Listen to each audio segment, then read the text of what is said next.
That's why the demons implored Jesus to enter the herd of pigs. Demons are spiritual entities capable of taking control of a physical body, using it for their own purposes. When a person's body is entirely possessed by a demon, it's known as demonic possession. During his time on earth, Jesus encountered various demons, and none could match the power of Christ. In Matthew chapter 8 verse 116, Jesus displayed his authority as the Messiah by casting out evil spirits with a mere word, healing the sick.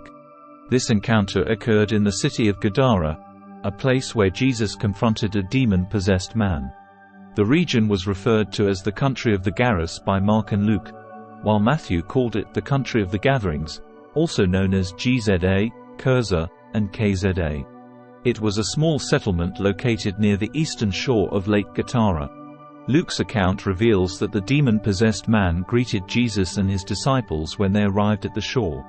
Although Mark and Luke only mention one of the two possessed individuals, this man exhibited clear signs of demonic possession, including disregard for his own dignity, isolation, recognizing Jesus as the Messiah, and immense strength.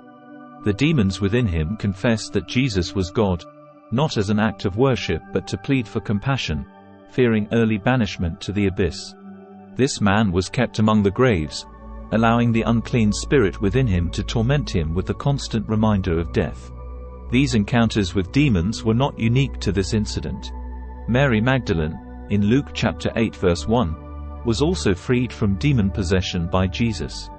Many mistakenly believed she was given over to immorality, although the Bible doesn't explicitly state that.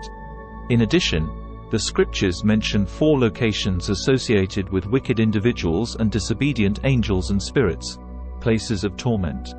Tartarus is one such place, where certain angels are held in chains awaiting judgment, mentioned in 2 Peter chapter 2 verse 4. Genesis chapter 6 verse 1-4 and Jude chapter 1 verse 6 tell of angels who abandoned their heavenly abode and were cast into Tartarus, awaiting judgment. The demons in this story feared being sent to Tartarus, begging for greater freedoms.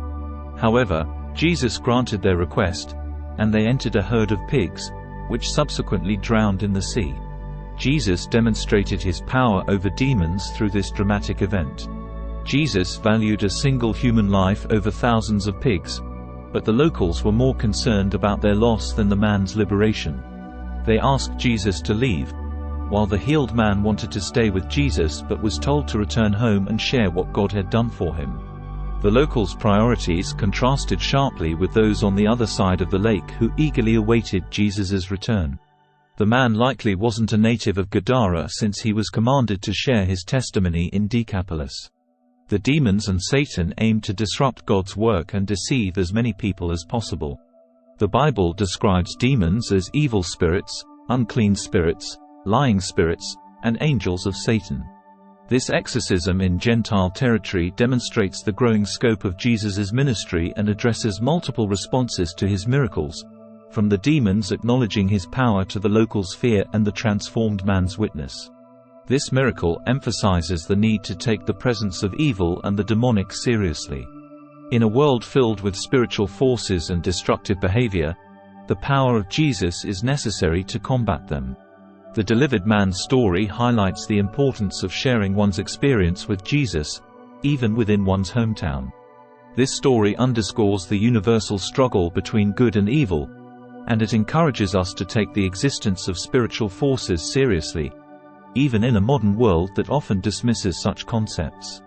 It is a reminder that malevolent forces can manifest in destructive and horrifying ways in our society. The destructive nature of our culture and how people can treat one another at times is a testament to the presence of evil in our world.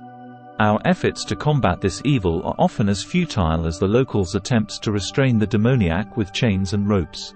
In such circumstances, the power of Jesus is not just needed, it is essential. The man who was delivered from his demon possession also provides a valuable lesson. Not everyone is called to serve as a missionary far from home. Sometimes, Jesus simply wants those who have experienced his grace and transformation to share their story with their own communities. The man, after his miraculous healing, did not have to raise funds or embark on a mission journey. His mission field was right at home, among the people he knew. He became a living testimony to the work of God in his life, and he eagerly shared his story with his fellow citizens. This story, with its vivid portrayal of the battle between good and evil, reminds us of the importance of recognizing the presence of sin in the world and the need for redemption through Jesus. While it may be challenging for some to grasp the concept of demonic forces, it serves as a stark reminder that we live in a world where spiritual warfare is real and where the power of Christ is our only hope. This account of Jesus casting out demons and the subsequent reactions of the locals and the healed man underscores the profound spiritual battles that are taking place in our world.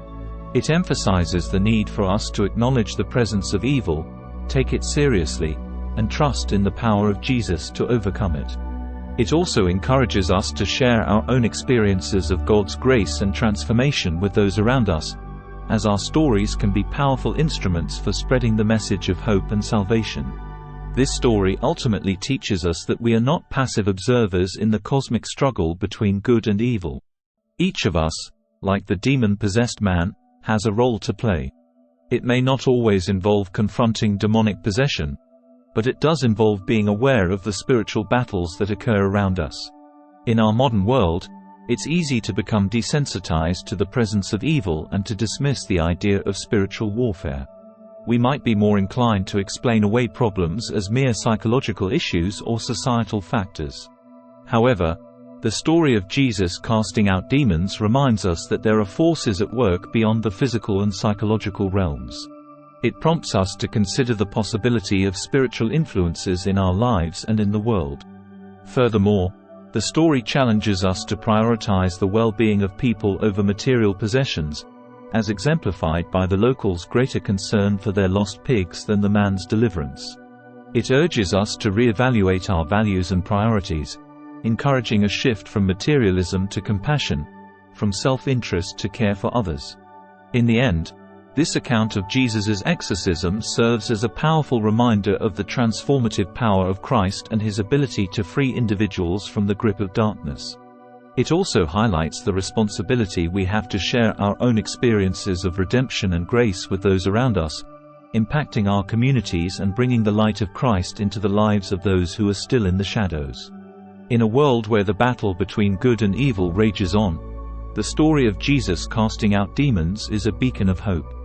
It demonstrates that, with faith and trust in Christ, even the darkest and most oppressive forces can be conquered, and individuals can find healing, freedom, and purpose.